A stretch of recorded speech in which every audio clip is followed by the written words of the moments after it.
Hola amigos, amigas de Buenas Noticias TV, muy bienvenidos. Multitud de pastores evangélicos no han dispuesto de una pensión porque en España no se les permitió cotizar hasta 1999. Algunos de ellos todavía viven y en otros casos lo hacen sus viudas sin haber recibido una solución justa del Estado.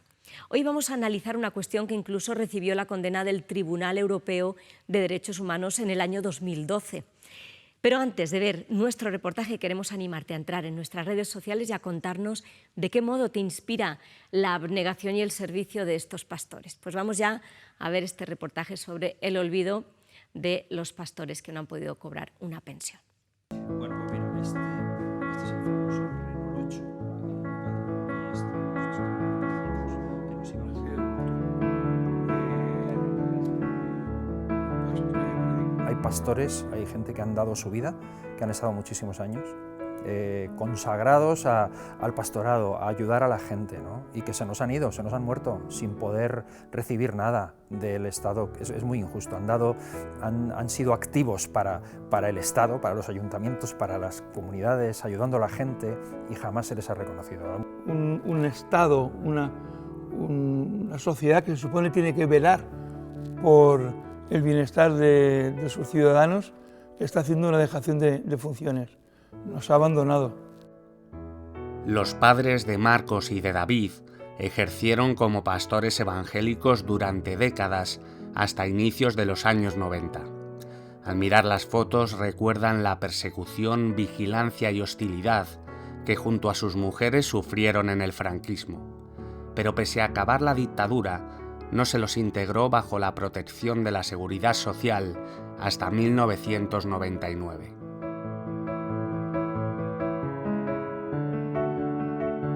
A mi padre lo que le movió fue una convicción absoluta de que Dios le llamaba a hacer esta labor pastoral, ¿no? El tema vocacional estaba muy claro y era muy fuerte en él, ¿no? Para él era un impulso interno que no podía resistir, que tenía que hacerlo.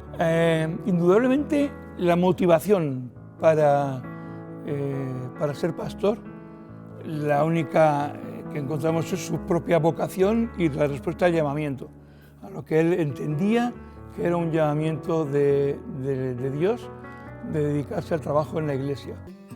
FEREDE, la Federación de Entidades Religiosas Evangélicas de España, trabaja desde el inicio para alcanzar una solución justa.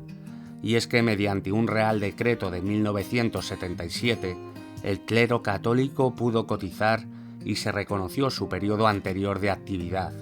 Sin embargo, más de 20 años después, ese régimen transitorio no se aprobaría para los pastores. Muchos de ellos quedaron sin ningún tipo de pensión, pudiendo acceder solamente a las no contributivas, y no solo les afectó a ellos, que quedaron en situación de desprotección, sino a sus mujeres en los casos de viudedad y a sus hijos en los casos de orfandad.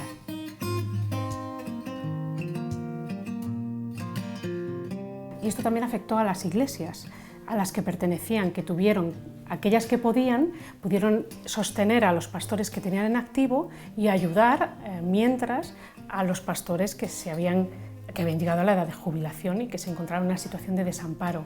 Pero otras muchas iglesias no pudieron dar esa ayuda, porque quiero recordar que las iglesias evangélicas se financian con los donativos de sus propios miembros y entonces a veces hay dificultades para hacer frente a todos esos gastos.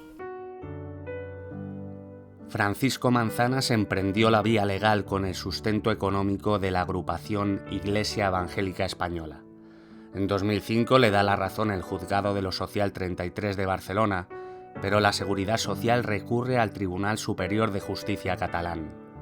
En 2009, él presenta un recurso de amparo ante el Constitucional que éste no admite a trámite. Finalmente, el Tribunal Europeo de Derechos Humanos condena a España en 2012.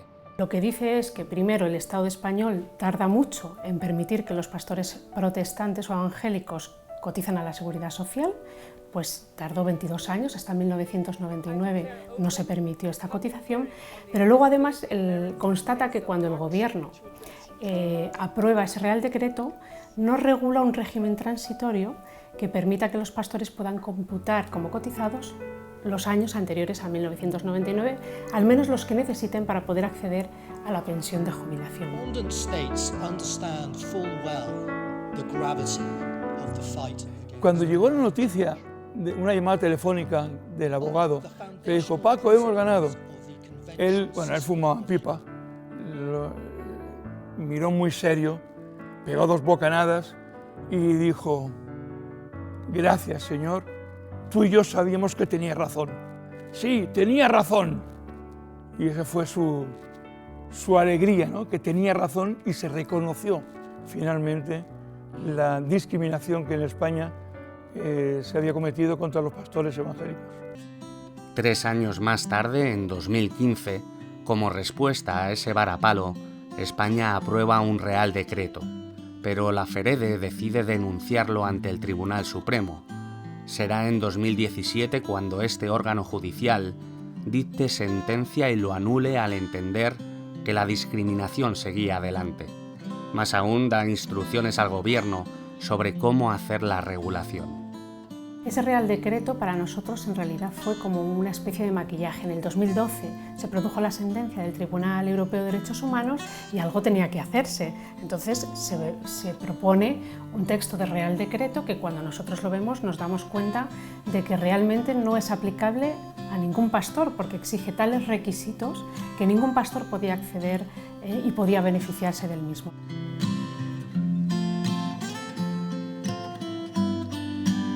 El hecho de no poder tener una pensión al final, después de tantos años de trabajo, tampoco fue una sorpresa, sino que fue algo que mi padre siempre lo supo, y de hecho y también pues, trabajaba, ¿no?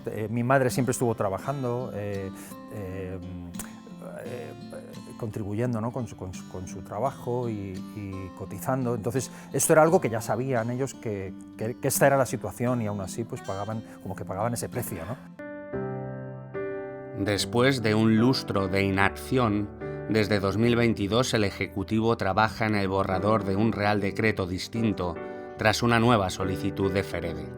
Pero la Federación Protestante alerta de que, pese a contener ciertos aspectos positivos, continúa dentro un requisito problemático que una vez más no se solicitó al clero católico en su día.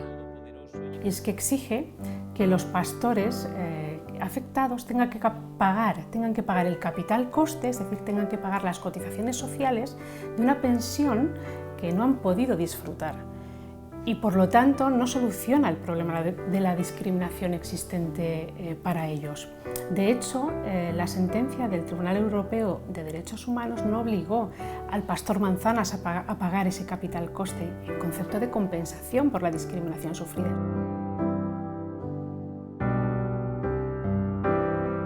Mantuvieron siempre la vocación firme de trabajo en la Iglesia y se apoyaban mutuamente. No tuvieron nunca nada en posesión. Mi padre, cuando se jubiló, no tenía casa en propiedad y murió sin tener casa en propiedad. No tenía absolutamente nada. La Iglesia tomó el compromiso de encargarse de su sostenimiento, lo cual pues es parte del presupuesto de la Iglesia, en modo donativo a una persona que ya está, que ya tiene 92 años y que está sin pensión ninguna, ¿no? Entonces la Iglesia ha tomado esa iniciativa y como hijos, pues hombre, la familia, siempre estamos ahí tratando de ayudar en lo que podemos, tanto a nivel de vivienda, etcétera, que no tienen, y pues cubrirles de esta forma. Solo si ese capital coste no se elimina del futuro Real Decreto, FEREDE propone que se habilite una partida en los presupuestos generales del Estado. Así, este abonaría esas cotizaciones sociales como compensación por el agravio realizado. Del colectivo inicial de unos 200 pastores afectados, cada día quedan menos casos, ya sean ellos o sus viudas. Los que están en activo paso a paso se irán jubilando y sufrirán un evidente perjuicio. Esta solución ya ha sido prevista para otros colectivos, por poner un ejemplo, el de los profesores de Ikastola, profesores de euskera en época franquista, a los cuales no se les permitió cotizar y luego se les permitió acceder a una pensión y el gobierno habilitó una partida presupuestaria para pagar sus cotizaciones sociales. Eso es lo que estamos reivindicando también para los pastores evangélicos.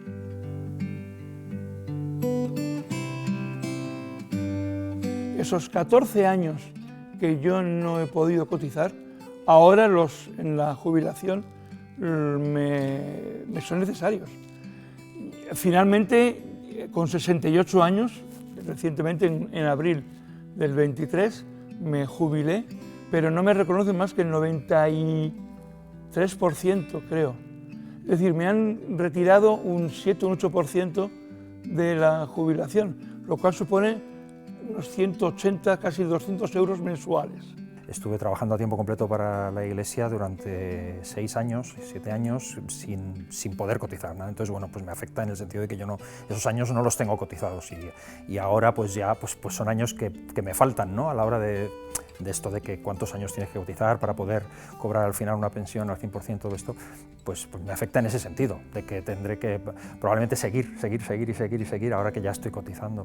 Además, se reclama un acto público de desagravio en el que el Estado reconozca esta discriminación.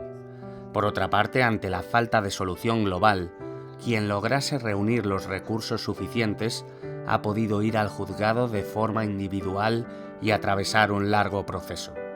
Los éxitos se topan sistemáticamente con el recurso de la Seguridad Social. La realidad es que todos los responsables de asuntos religiosos con los que hablamos, y profesores universitarios o políticos a los cuales exponemos esta problemática, reconocen la existencia de una discriminación, reconocen la necesidad de que haya una solución, pero no entendemos por qué la solución no llega y la situación no se soluciona con la aprobación de un Real Decreto ya y con las demás medidas que estamos reivindicando. Pero nada de lo que haya hecho o pueda hacer logrará que Dios me ame menos. Da mucha impotencia, sobre todo viendo que a otros colectivos pues, se les trata de ayudar y se agilizan muchas cosas y el pastorado está en el olvido totalmente desde hace muchos años. Nos llenamos mucho la boca de un Estado de derecho, constitucional, con una Constitución que ampara, y ni se cumple la Constitución ni el derecho es para todos. Casi medio siglo desde que llegó la democracia, 25 años desde el permiso de cotizar, aunque sin retroactividad, 12 de la condena del Tribunal Europeo de Derechos Humanos a España por discriminación, 7 del rechazo del Tribunal Supremo a la irrealizable propuesta posterior del Estado. El tiempo pasa mientras el olvido aumenta. Es triste ver que los sucesivos gobiernos hayan dejado sin resolver esta cuestión. Esteban, ¿cómo es posible que sucedan cosas así en un país democrático en pleno siglo XXI? Pues te diría que no sé, Beni, no sé cómo es posible que si realmente ha habido una discriminación con respecto a otro colectivo de la misma naturaleza, no se haya solucionado ya. Es de recibo que a un grupo se le trate correctamente y a otro no. No son números, son personas. Es más, Esteban, son familias enteras que han sufrido una injusticia no de parte de un vecino o de parte de un compañero de trabajo, sino de tu propio país. Y triste también saber que ya algunos de estos pastores han fallecido. Y han cerrado los ojos sin recibir lo que se merecían, pero no sufrieron solos. Siempre estuvo ahí el Señor realmente acompañándolos y ayudándolos en medio de la adversidad económica. Mira lo que dice Filipenses 4:13 precisamente en un contexto de escasez. Todo lo puedo en Cristo que me fortalece. Bueno, esto anima, ¿no? Pero lo que realmente duele es saber que compensar este agravio por parte del Estado no supone más que, como solemos decir, migajas. Es una cantidad insignificante. Es chocante que 12 años después de la condena por parte del Tribunal Europeo de Derechos Humanos, el Estado no haya propuesto todavía ninguna solución satisfactoria. El tiempo pasa y, naturalmente, cada año el colectivo afectado es más reducido. ¿Cuánto más tendrán que esperar estas personas ancianas para recibir la pensión que cualquier persona necesita para seguir adelante? Si no hubiera sido por sus familias, por sus iglesias, ¿cómo habrían podido siquiera sobrevivir con un mínimo de dignidad? Está claro que hasta el momento no ha habido una verdadera voluntad de solucionar este problema. Oremos por paz y por fortaleza para quienes padecen el impacto de este atropello. Y nos tenemos que marchar, pero no sin antes animarte a leer la Biblia. Gracias a la labor de las iglesias evangélicas y a la generosidad de la Sociedad Bíblica de España podemos regalarte una, y si todavía no la tienes, llámanos ahora al teléfono 91 743 4400. Y como digo, te la enviaremos gratis. Y si formas parte de nuestro club de amigos, en esta ocasión vamos a sortear este libro, El trabajo y la adoración, un libro de Matthew Clammy y Cory Wilson, que nos llega gracias a la generosidad de la editorial Andam. Muchas gracias por vuestra atención y no lo olvides, tú vales mucho para Dios.